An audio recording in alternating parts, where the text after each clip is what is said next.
Alright, so here we are back again with another bike comparison. And this time, we are pitting two bikes that are extremely popular in the local market due to their versatility and affordability, not to mention their expressway legal capabilities. And when it comes to performance-oriented entry-level sports bikes, it's really just a toss-up between two bikes, the Kawasaki Ninja 400 and the KTM RC390.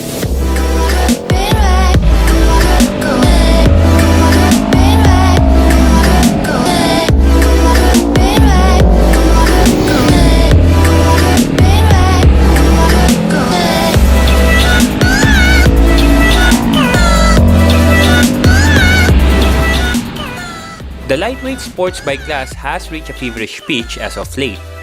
That's good news as these smaller motorcycles are designed to be widely accessible functionally and financially. The Ninja 400 and the RC390 are two bikes that are usually the top choices of would-be buyers for the fact that they are the most affordable, expressway legal, do-it-all machines which are capable of sporty riding, touring, and even commuting duties.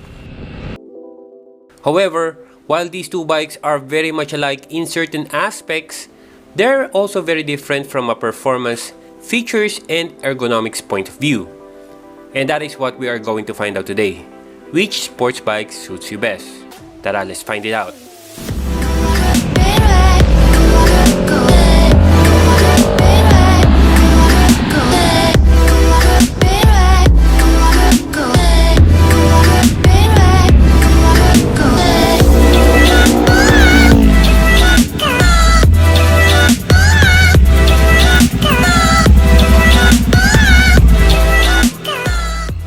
In 2015, KTM introduced the RC390, which quickly became as the top choice for entry-level super sports motorcycles. It remained relatively uncontested in terms of outright performance within this class. The KTM RC390's 373cc DOHC single-cylinder engine embodies the Austrian brand's ready-to-race mantra. The engine claims to pump out an eyebrow-raising 44 horsepower and 35 Nm of torque. Those are impressive numbers for a street-legal single-cylinder engine. In fact, one who rides a KTM would attest that all that power can be had almost at an instant, burying your butt on the seat with each twist of the throttle. A characteristic that is all too known of KTM motorcycles, their sprightly acceleration.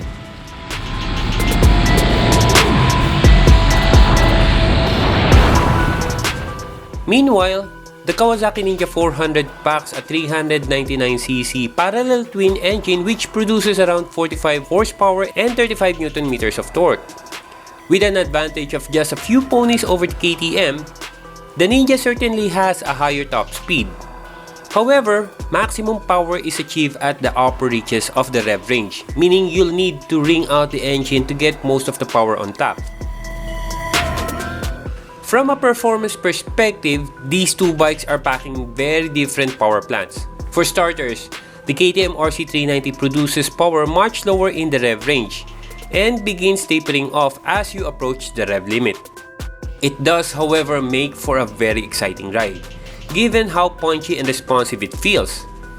In contrast, the Ninja 400 is smooth and incredibly accommodating. Novice riders will surely be pleased with the tractable power and flatter torque curve, making this an easy motor to get a grasp of while still being able to max things out when demanded on higher revs. At higher sustained speeds, the Ninja 400's twin-cylinder doesn't work as hard as KTM's smaller single-cylinder engine. That translates to a smoother ride when traveling along the highways or expressways, and a little better in terms of fuel economy over its rival, the RC390. Yes, the RC390 may be a very thrifty bike for everyday use, ranging to about 28 km per liter on normal use. But this tends to rise exponentially on high-speed runs, trying to max out the power delivery of the single-cylinder engine.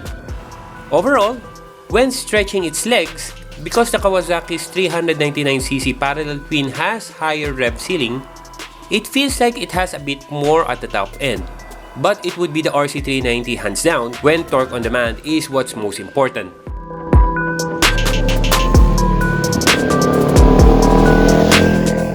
From an ergonomics point of view, the RC390 is a lot more committed than the Ninja 400. The RC390 is far and away the closest thing you'll get to an authentic, larger displacement sports bike in a lightweight super sport category. An aggressive riding position with a very low clip-on style handlebars emulates what being aboard a proper super sport is like. This makes for a very hunch-over riding position which sees a lot of your weight on your wrists. While this is certainly very useful on the track, you may find it a little bit taxing for everyday use. Meanwhile, the Ninja 400 is a lot more comfortable for daily riding thanks to its more relaxed ergonomics. The Ninja 400 offers a more upright riding position with narrower handlebars. Unlike the KTM, the Ninja gets mid-rise clip-on handlebars and rear sets which aren't mounted as high. This makes for a much more relaxed rider triangle which sees most of your weight distributed on your torso and arms. As such, you can ride the Ninja 400 in a more upright manner, allowing for a more comfortable ride, especially on longer trips. Also, the Ninja 400's lower seat height will make less experienced and shorter riders more confident when coming to a stop. Likewise, it creates a lower center of gravity and enables confident vehicle handling while riding. The Ninja 400's longer wheelbase and additional rake makes it slightly more planted on the road. Add the fact that the Ninja is a heavier bike at 168 kilograms. The motorcycle's bulk is clustered near the center of gravity, which makes it easy maneuvering the bike even on low speeds. The KTM, on the other hand, has shorter wheelbase and nearly has a 1 degree steeper rake, and thus has a greater advantage in quicker turn-in rate and maneuverability, especially on high speeds. However, this lightweightedness may also be a disadvantage to expressways as it can be easily swayed by crosswinds. So depending on where you plan to use the bikes, each one will have an edge over the other in terms of handling. As for the features, the KTM RC390 certainly has the upper hand. It gets premium 43mm WP inverted forks and a preload adjustable rear monoshock. It features a ride-by-wire system and ABS which can be turned off for some good old power slides.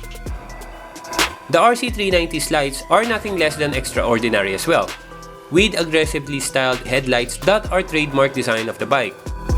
While they look ultra mean, they are actually efficient and produce outstanding bike visibility in low light and dark conditions. Likewise, the KTM has LED all around which makes the bike highly visible to other riders on the road, especially during at night. The Ninja 400 meanwhile is a lot more basic with almost no high-tech features to boast of other than the ABS.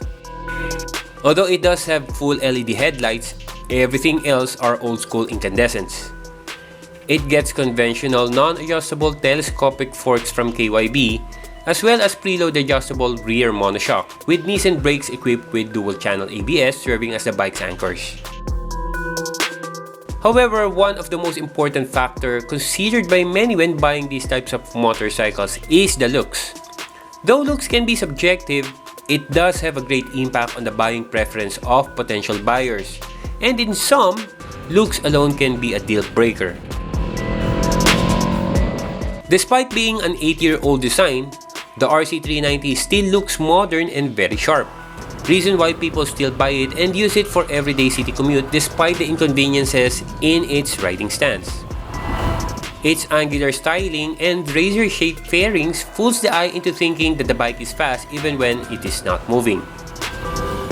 In addition, the racy seat cowl doubles as pillion seat, giving the tail section the uniform look of a proper track-ready supersport.